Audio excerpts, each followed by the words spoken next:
Salut tout le monde, j'espère que vous allez bien. Alors, aujourd'hui on va parler des questions de vérification du permis de conduire. D'accord? Qu'est-ce que c'est? Quand est-ce qu'elles sont posées? Combien de points elles valent? Sont-elles éliminatoires ou non? Voilà, on va voir tout ça ensemble aujourd'hui. Alors, donc les questions de vérification de permis de conduire, qu'est-ce que c'est? Donc ce sont 3 questions que l'inspecteur vous pose le jour J. D'accord? Donc ce qu'il faut savoir, c'est que déjà vous devez les réviser, d'accord? Parce que chacune de ces questions vaut 1 point et qu'elles ne sont pas négligeables, les amis. Donc du coup, comment ça se passe? Donc vous allez conduire, d'accord? Vous allez faire votre examen, tout ça, vous allez commencer à conduire. À un certain moment, vous allez faire une manœuvre, vous allez vous arrêter pour effectuer une manœuvre. Que ce soit par exemple un rangement bataille ou un rangement créneau, un exemple. Ensuite, donc l'inspecteur, une fois que vous aurez fait ça, l'inspecteur va vous demander d'immobiliser le véhicule. Et à la suite de ça, il va vous dire, bon, on va passer aux questions de vérification. Et donc là, à ce moment-là, il va vous demander les 2 derniers chiffres du compteur kilométrique. Donc quand vous regardez votre tableau de bord, là, vous voyez, je l'ai écrit en fonction du compteur kilométrique. Quand vous allez regarder votre tableau de bord, je vous donne un exemple. Le compteur de la voiture, il fait 151 013. Voilà, 151 013 km. D'accord? C'est le nombre de kilomètres que la voiture a parcouru. C'est ce qu'on appelle le compteur kilométrique. Donc, l'inspecteur va vous demander les 2 derniers chiffres. Donc, les 2 derniers, ce sera 13. Donc, du coup, vous direz 13, il vous dira OK, donc ce sera la question 13. Donc, je pense que vous aurez compris, c'est complètement aléatoire. OK, tout va dépendre de l'inspecteur, mais c'est complètement aléatoire. Donc, qu'est-ce qu'il en est? Il va vous demander les 2 derniers chiffres, donc vous allez lui dire 13, il va vous dire OK, je vais vous poser la question 13. Donc du coup, comme je vous avais dit juste avant, il y a 3 questions. OK, donc vous en aurez une question soit intérieure ou soit extérieure de la voiture. D'accord, ça va dépendre. Par exemple, les questions intérieures, ça tombe toujours sur des chiffres, sur des nombres impairs. Par exemple, 13, c'est impair, donc ce sera forcément une question intérieure.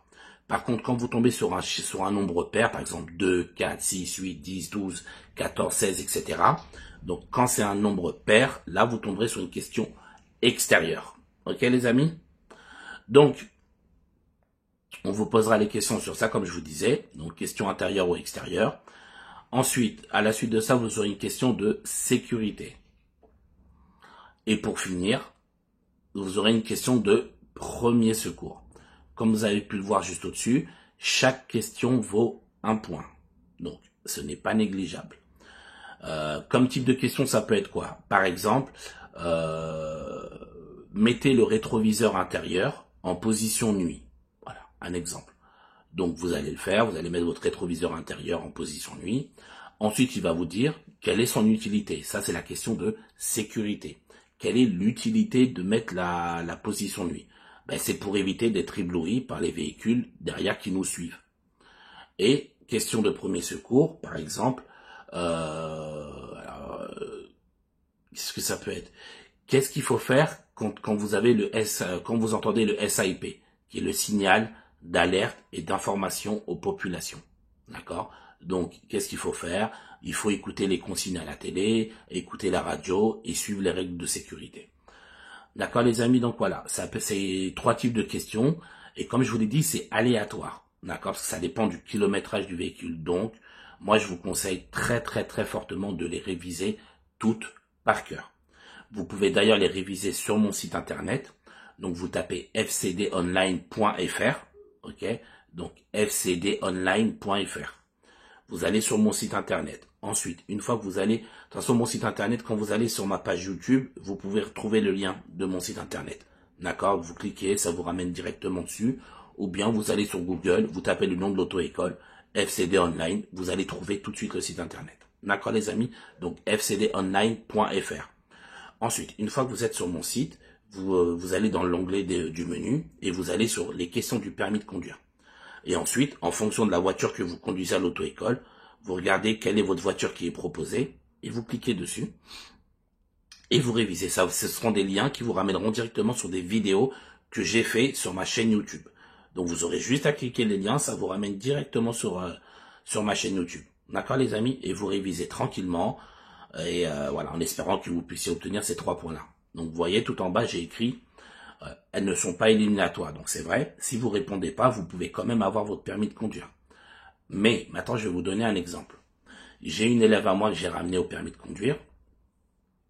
Elle a passé son permis de conduire, ok, et elle n'avait pas le nombre de points suffisant, d'accord. Elle n'avait pas le nombre de points suffisant. Sa conduite, elle était un petit peu bancale, pas de faute éliminatoire, mais beaucoup de stress, et c'était un peu moyen partout sa conduite.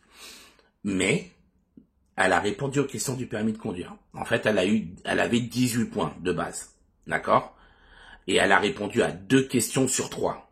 Donc je vous laisse faire le calcul. 18 plus 2, 20.